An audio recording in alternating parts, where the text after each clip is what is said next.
You just realized your business needed to hire someone yesterday. How can you find amazing candidates fast? Easy. Just use Indeed. Stop struggling to get your job post seen on other job sites. With Indeed sponsored jobs, your post jumps to the top of the page for your relevant candidates, so you can reach the people you want faster.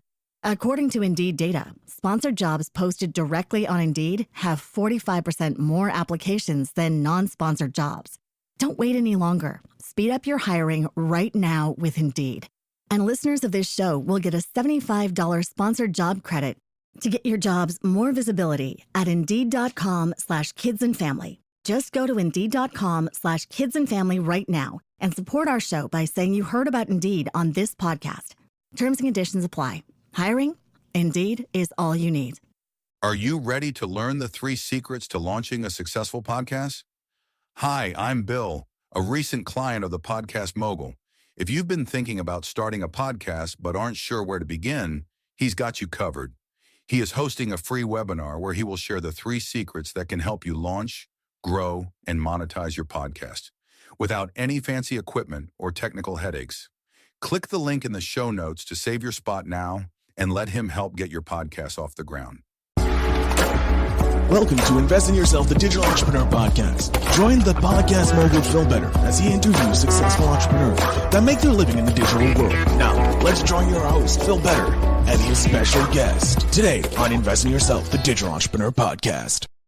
Ladies and gentlemen, welcome back to Invest in Yourself, the Digital Entrepreneur Podcast. I am, of course, your host with the most, Phil Better, the Podcast Mogul, and today's guest, after 20 years in corporate America during the pandemic, they pivoted so that they could help more executive women change their way of life and choosing to grow in a different career path. Today, I'm very happy to have Jennie Blumenthal. I should have asked you before. I always forget to ask. My guest is It's Jennie Blumenthal. Jennie Blumenthal from Corporate Rehab. Jennie, thank you so much for being here. Thanks, Phil. I appreciate you having me on. We went through the whole thing beforehand, and the one question I keep forgetting is how to pronounce the last names. My God, I'm so sorry for horribly butchering. I'm the same way. I have a French last name, so Better isn't my last name, as my listeners know. It's Lemire, but it's a hard name for some Anglophones to say, so I changed it to Better, so I apologize. But, Jennie, thank you so much for being here today. Thanks for having me. I'm excited for this conversation. So you started in corporate America helping Fortune 500 companies with their growth strategy, dealing with the digital world because we're now in a digital age. And then you decided when the world shut down to be like, not for me anymore. I'm going to decide to try something completely new. Yep, that's about it. Yeah. Why? What was the why behind deciding to go from a secure job or the safety that most of us grow up with working for big companies to flying on your own, flying it solo? I think that's actually in your question lies the answer. Part of the reason I stayed so long was the security, the financial security, and knowing that if I just hustled harder and pushed myself more, I'd get to that next level.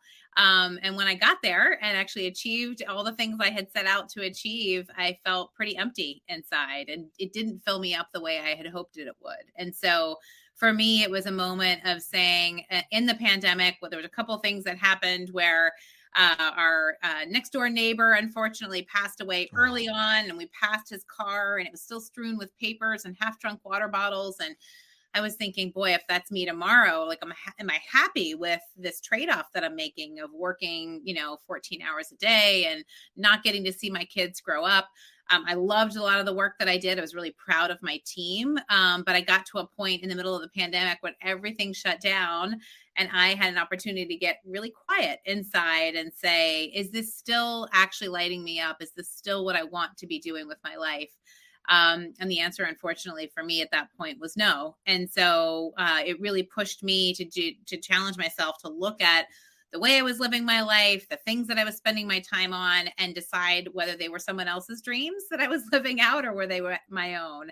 And that's really what pushed me off into entrepreneurship. At that point, I was actually experiencing extreme burnout. I didn't really understand it at the time because at 2019 and 2020, we didn't have those words. And so I was on 3 planes a week. I was running a $300 million business unit. I was, managing 300 people. And I thought I was doing all the things I had set out to do, but there was this lack of fulfillment that kind of kept speaking to me in different ways of, I don't think this is what I'm supposed to be doing. And it really took the world getting quiet to decide to make that pivot. And so now I get to help leaders thrive, and I'm really excited about it. I love that. I love how you mentioned the world getting quiet. And I think with the advent of the digital age, we're getting hit with so much. So it's harder to find those moments of reprieve. I kind of want to go back to when you started in corporate world. Was it always your dream to be in the corporate world where you're like, oh, this is just a temporary until I can, I get some finances and I can start my own thing, and then the dream got lost? Or was it always the goal kind of to be in corporate? Yeah, it's a good question. I don't think I thought of it as industries. I thought of it as, I want to help people. I knew I wanted to help people, and I wasn't sure how. I started in nonprofit consulting, actually. Went back and got my MBA, and then landed back in consulting because I loved the variety of the problems I got to solve. I loved turning chaos into order. And so that was really exciting for me to have all of these new problems to solve and people that couldn't work out something, and I'd come in and help them get to an answer. And I really enjoyed that.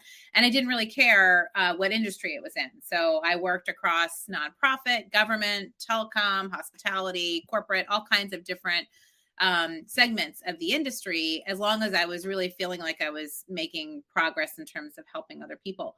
I think what shifted for me was, actually, you asked about whether it was always a dream. It was not a dream to work for myself. I didn't bet on myself. I figured there's so much I don't know yet. Let me just keep going to the next role and the next rung. And this person knows so much more about this. This person knows so much more about that. And I failed to see that I was gaining so much wisdom and skill sets and expertise along the way that I could have gone into work by myself. I just didn't believe it. And I didn't really believe I had that choice and that I could make that change. And I think where things started to shift for me was as I got into more and more leadership positions, then I had a whole group of women coming behind me who were saying, we look up to you so much for your career, and you have a husband who works, and you've got 2 kids, and you're not a jerk. We want to, And so then it felt like I couldn't leave because I didn't want to let them down. I also had a number of people around me and within me that would say, well, if you leave, it's just going to look like you can't hack it. And I don't want to look like I'm failing and stepping away, and I couldn't take it, so therefore I crumbled, kind of thing. And there were outright, like that quote said to me directly. And then there were voices in myself saying, I have to stick with this path. And so for me, it was more getting to a point where I always said I wouldn't do it for the money. And by the time I was getting ready to leave, that was pretty much the main thing that was keeping me there. And I thought, well, that's kind of interesting. Here I said I would never do this for the paycheck, and yet I don't feel fulfilled. I feel burned out. I don't feel like I'm actually changing the world here. I'm making a lot of people a lot of money, but I don't know that that's really helping people the way I thought I might. And walking by my neighbor's car and seeing that scene was kind of a, if not now, then when moment for me. So that's really, how that transitioned, how that dream changed over time. I love it. I love how you realize that you said you would never do it for the money, and then all of a sudden you find yourself doing it for the money, and that you're like, that's not it. That's not why I started this world. I wanted to get into helping people. So you pivoted. How was the pivot? Was it something you found difficult? Because obviously going from a very structured kind of world that is corporate and being an employee, right, a manager, but still an employee, then going off and starting your own thing and having no structure. Yes, that's a big adjustment for sure. Well, my own personal story has one little chapter in the middle where when I left and I was so burned out, I first needed to heal. And so I spent about 6 months doing my own healing of like, why did I stay in a situation where I thought I couldn't leave? And why did I get to this point where I was staying only for the money? At what point did I fall out of love with my job? And at what point did I, make these trade-offs, and how exactly did that happen? And so I started to do research and read as much as I could and listen to podcasts and everything from leadership and how that's evolving to the neuroscience of leadership, to attachment for family dynamics, to the actual mind and body connection. And I found out so many things about our emotional, mental, social wellness that's all connected. It's so different from the way that we teach kids, or we get taught in the educational system, that you use your mind and you work hard and you're one person at work and then you can be a separate person at home. I think the pandemic really, helped us look past that and realize there's different ways to lead in a more holistic way that allows you to bring all parts of yourself to the table. And so during that whole process, I had other people asking me, "Oh my gosh, you were at the top of your career. Why'd you leave? What are you doing now?" And I jokingly said, I'm going through my own corporate rehab because I'm trying to detox from all of the things I was just exposed to and this hustle that we're in. And the name kind of stuck. And so people would say, "Well, give me your cheat sheet of what you're doing, or tell me which, book to read." And at that point I had read 50 books and listened to it, and it was too overwhelming to just send them the list. So I started, like any good consultant, to build my own framework of like the process that I went through, so I could share it with other people that were really hurting and really hooked on what the hustle culture is really what I found was running at the bottom of it. And that's really what gave birth to the company. So I didn't really mean to pivot and go straight into entrepreneurship. In fact, if the world had been open at that time and I didn't have two kids doing school at the kitchen table, maybe I would have just vaulted into the next thing and not done the same healing work. But pausing and having that time to kind of go within and look at what kept me stuck, and what part of that was me and my own mindsets and patterns, what part of that was the environment I was in, really gave rise to this company that really focuses on helping leaders thrive. And I just wrote my first book, which is exciting, documenting the process, and interviewing 300 other executive women who've gone through similar processes in the midst of burnout. And some are staying in corporate America, some are starting their own companies. And it just helps to bring, I think, shed a light on the different paths people take to find more purpose in the things that they're doing. I love it. I love how nearly a global catastrophe, if you will, because we're still feeling the ramifications, was able to help you change not only your life, but able to help future people change their life. Yeah. It's amazing. I love what, as much as the pandemic has hurt the world, it is also, I think, it's healing it from all the bad, not necessarily all the bad, but all the maybe the improper ways we're thinking and forcing ourselves when we should really just take a moment and rest.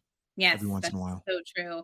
When you think about it too, like I'm a history major undergrad, so I always thought that was funny in business. Like, where is this going to serve me? But it does. When you think about writing, and where we've been before, the plague preceded the Renaissance. People went through this amazing experience of art and literature and all these things, but not before they went through this global pandemic that stopped everybody in their tracks and, obviously wiped out a considerable part of the population, which is not great, but really made people rethink the way they do everything. And that, when we think about all the inventions that came in that period right after, it gives me a lot of hope that we're in a position now where we can rethink the future of work. We can rethink what we want to value in leaders. We can rethink how we structure careers and do different career paths. We can think about what it would mean to be an entrepreneur, whether you have portfolio careers. I think there's just so much more that's open to us if we can keep that open posture and welcome in all of these different ways of thinking.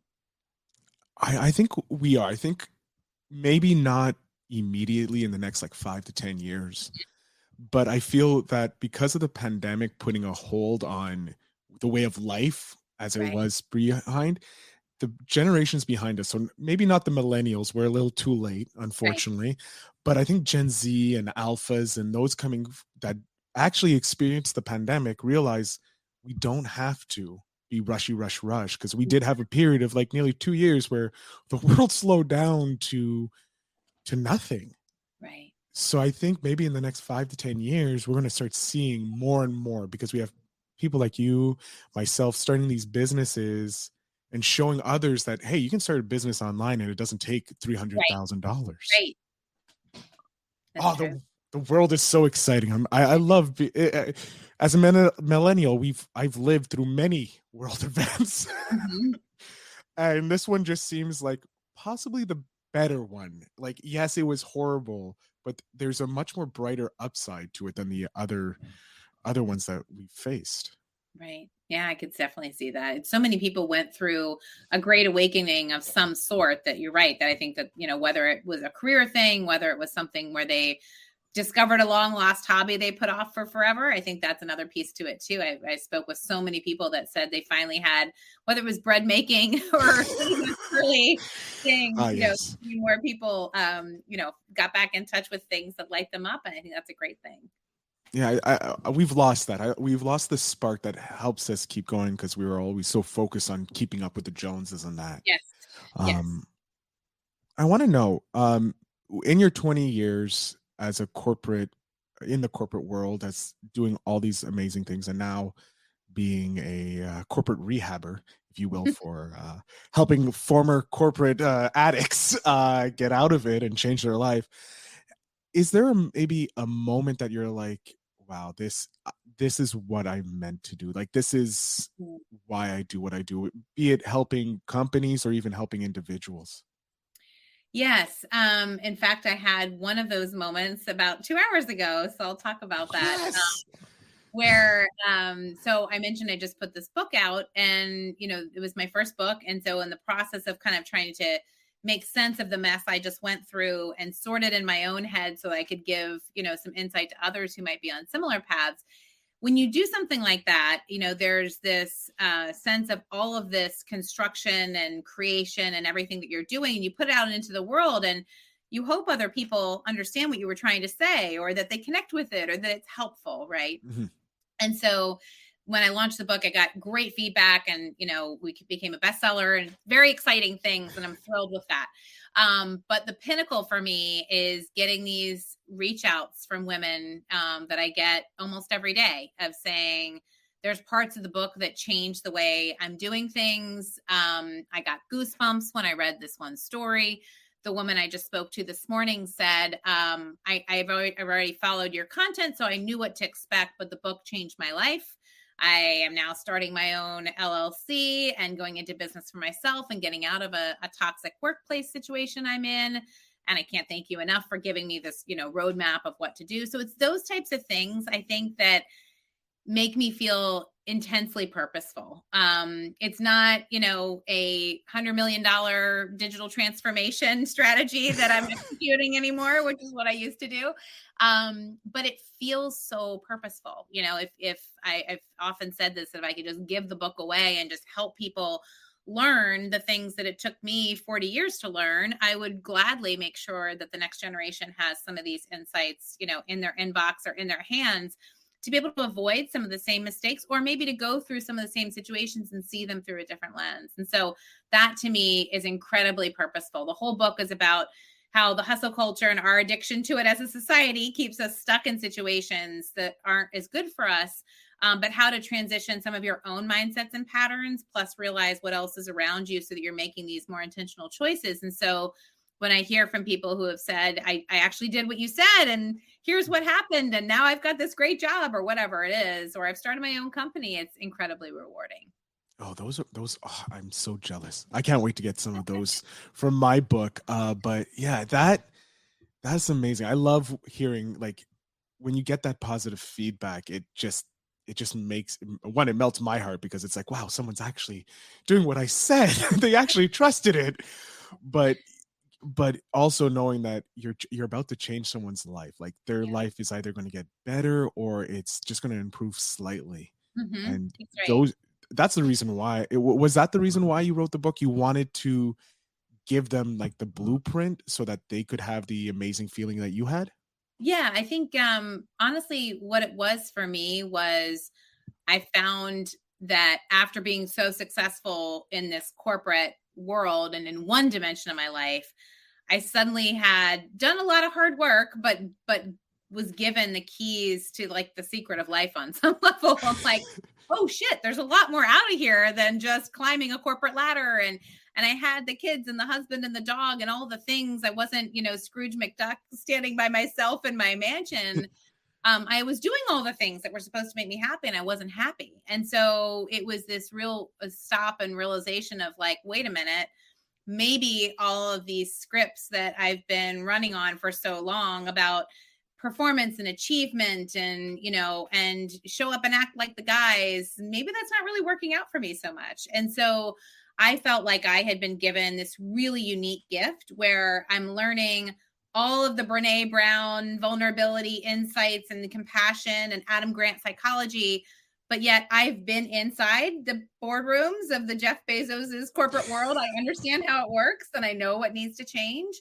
And I no longer benefit from it. So I'm in this really unique position where I don't have to measure what I say in quite the same way. If I would say, yeah, I see where the faults are, but I'm getting a big salary and I've got kids to put through college. So for me, I was like, whoa, like, first I was thinking, well, I'm not in a position to share this. I'm not, a big name. And then I thought, wait, I'm in the exact right position.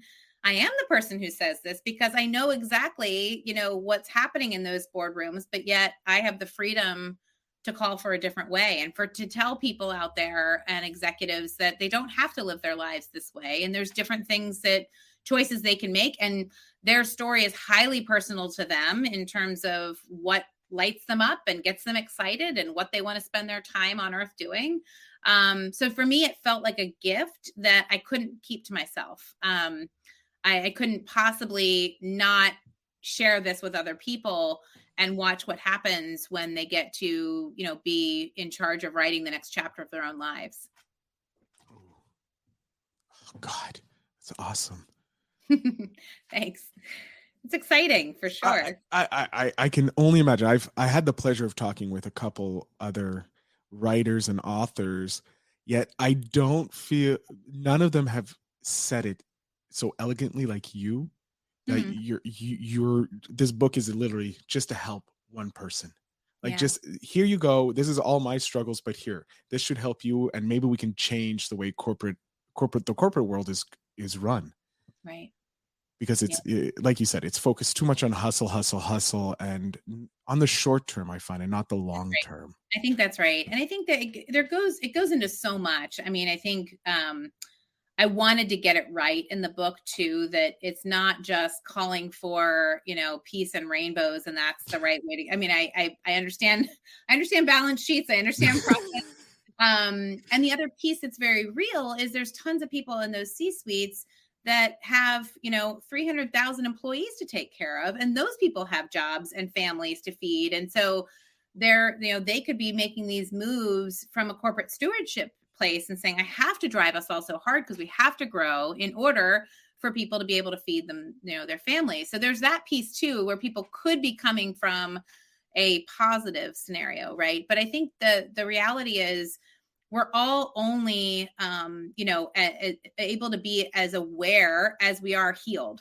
Right. So if you're operating in a situation where you've made it to the CFO of this huge company and you're still running on an old script and an old story that says you're only as good as your last deal and you're only as good, maybe your dad will recognize what you do one day, then you're going to keep pushing everybody as hard as you can because there's going to be weakness and vulnerability. There's going to be, some cracks in the facade if you show any lack of strength and power, right?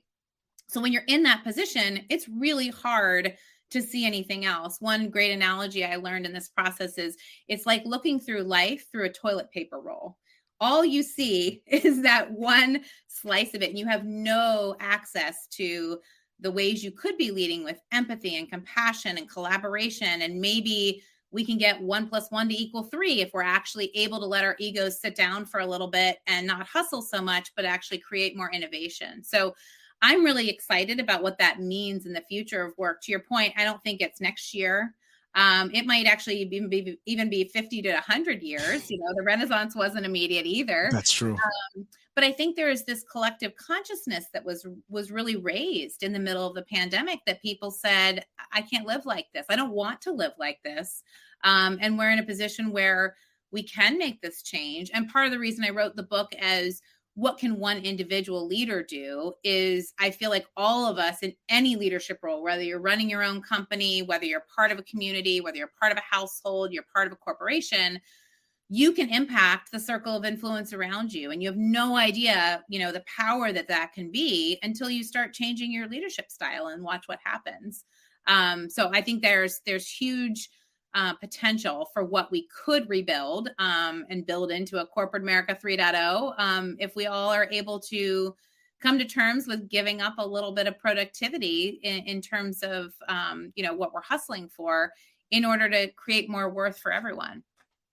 Oh, I think that is needed. Just take a slight step back. Just relieve the pressure on that gas pedal, and because everything working. We don't need to hustle so hard because we have all the systems are in place. It's time to renovate and innovate those systems so that they can be more productive without hurting the individual. I would like to know a tip, since you are in the market of helping people go from one career and pivoting to the next, something for someone who's looking to start their own business. If they're, be it a digital or brick and mortar, they've been in the corporate world and they're like, no, I want to start doing my own thing. I don't want to be someone's boss. I want to be the boss. Do you have anything that could maybe help them out? Sure. I think the first thing is really thinking about what lights you up. I've seen a lot of people get really focused on, I'll do the market scanning and I'll just get involved in a business I don't really love, but it's where the market's headed. So I'll just jump on that bandwagon and hope that I can ride it through, whether it's crypto or whatever the fad of the moment is, right?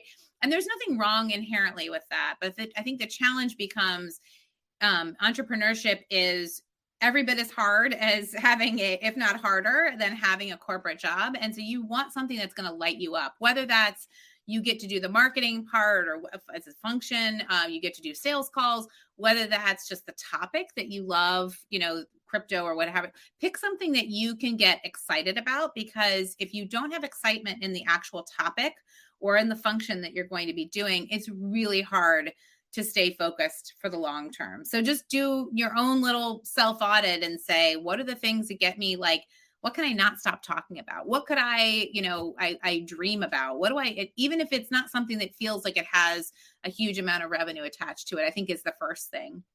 And then as soon as you have that narrowed down, then thinking about all of the ways you could do that thing. So for example, if you find out in step number 1 that you love whales and saving whales, but you live in Brooklyn, it might be easy to just dismiss that and say, no, I got to get this thing where I'm going to, really make a ton of money and get caught up in the role and what the title would be and all of those things.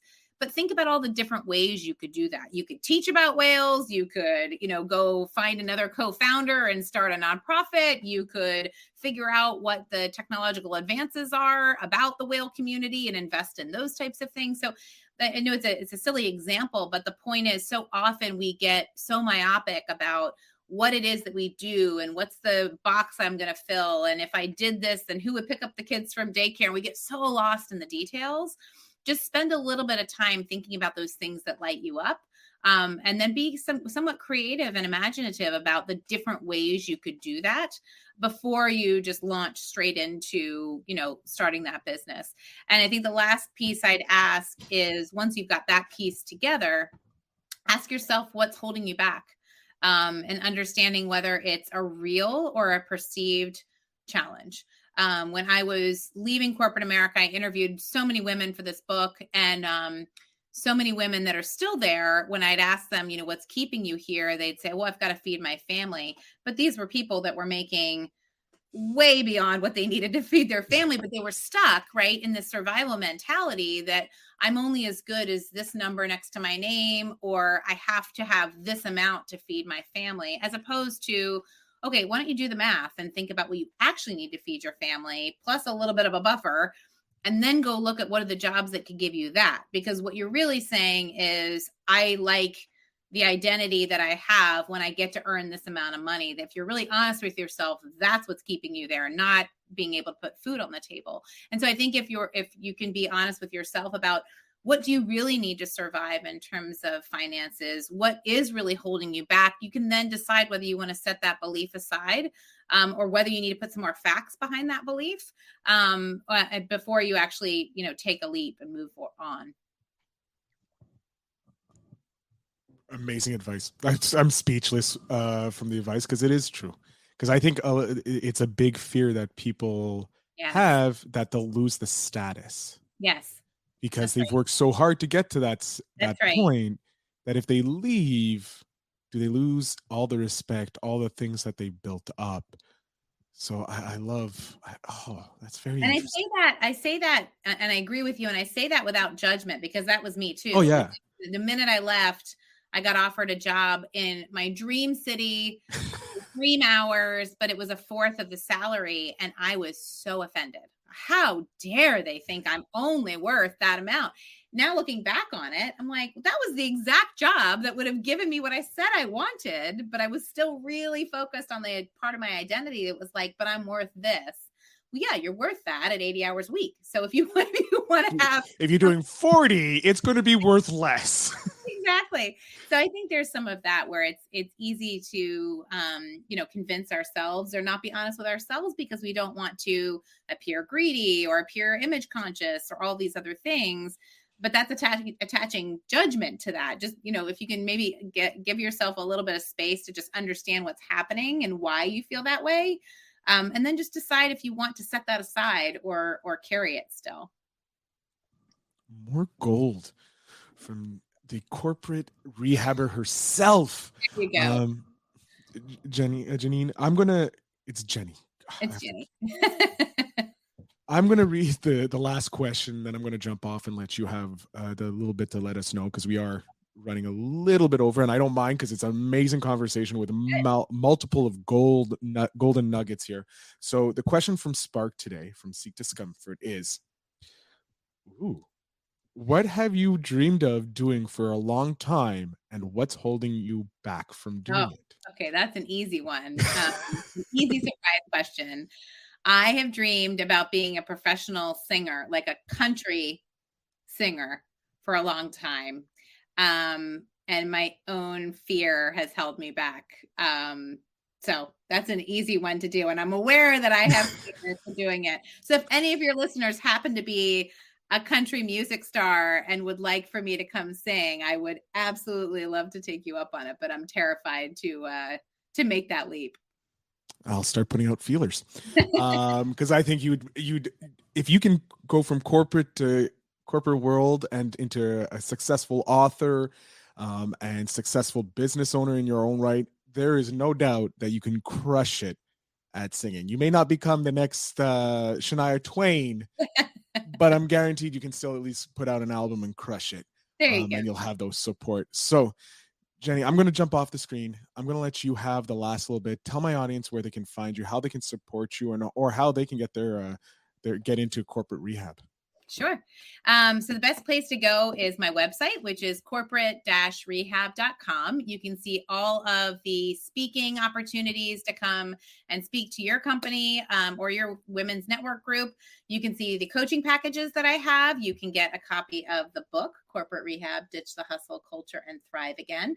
And so it's all on the website, corporate-rehab.com. And I post regularly on LinkedIn, Facebook, and Instagram, and a little bit on TikTok. So all the links are there for you to follow along for more tips and tricks. Thank you again, Jenny, for being on the show. I can't thank you enough for sharing your story and telling us how you invested in yourself to become the corporate rehabber herself. Thanks so much, Phil. I appreciate you having me. You're welcome. To my audience, of course, as you know, the links to support Jenny will be in the show notes down below. I highly suggest you pick up the book. It is a great book if you're looking to take a different chance on your life. I have mine. It's on its way. I'm looking forward to reading it and also giving it to my sister because I think she should read it. But as always, thank you again to Jenny for being on the show, and to you, my audience. Remember to always invest in yourself.